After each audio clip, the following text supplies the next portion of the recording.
again here. Welcome back to my channel. I am testing Floetrol today. Right now I am testing the European Floetrol Owatrol versus the American Floetrol or Flood Floetrol.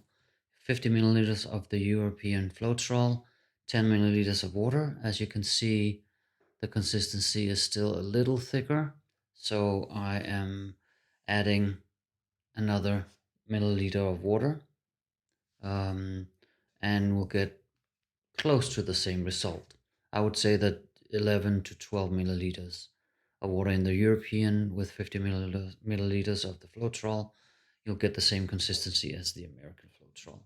So as I write here, 50 milliliters European Floetrol, Owatrol with 11 milliliters of water, and it's almost the same consistency. So I'm moving on to mixing it up so it compares to the Australian Floetrol. And that takes a lot more, as you will see. I'm right now just testing it with 50 milliliters of European Floetrol to 15 milliliters of water, and it's still not enough, as you can see. Let me just quickly take the time to ask you to please subscribe to my channel, and also leave comments if you want. And I would love it if you gave me a thumbs up. Thank you. But back to the testing here. As you can see, I tried it out a lot with all these drip tests. This is 50 milliliters of the European Floetrol to 20 milliliters of water. It is still not enough. There's a big difference between the European and the Australian. It's really a huge difference, which of course is important if you look at pourers from Australia and you follow their recipes, but you're using the European Floetrol.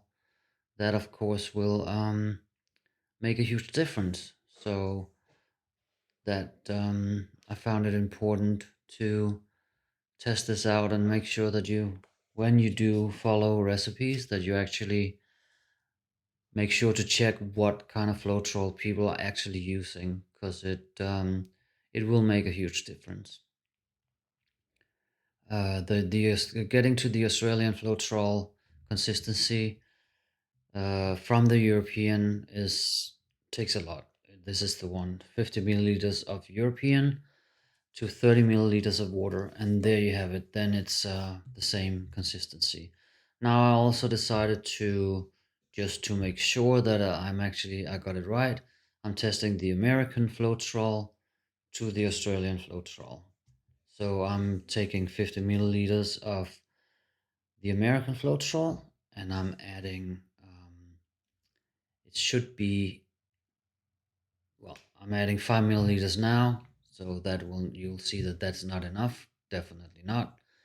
But also compared to what it takes for the European Floetrol to become the same consistency as the American, according to my findings already, it should be 18 milliliters of water to the American. That would give you the same consistency as the Australian. But I wanted to double check it, and sure enough, as you can see here, with 10 milliliters of water, it's still not enough. So I move on to the 18 milliliters of water and get more or less the same consistency. So this was just a fun little test that I wanted to run for you. Hope that it's useful for you. And my next project or my next pour will be in honor of the Pride Month. I'm trying to make a 3D flower in the rainbow colors. So that will be posted hopefully tomorrow.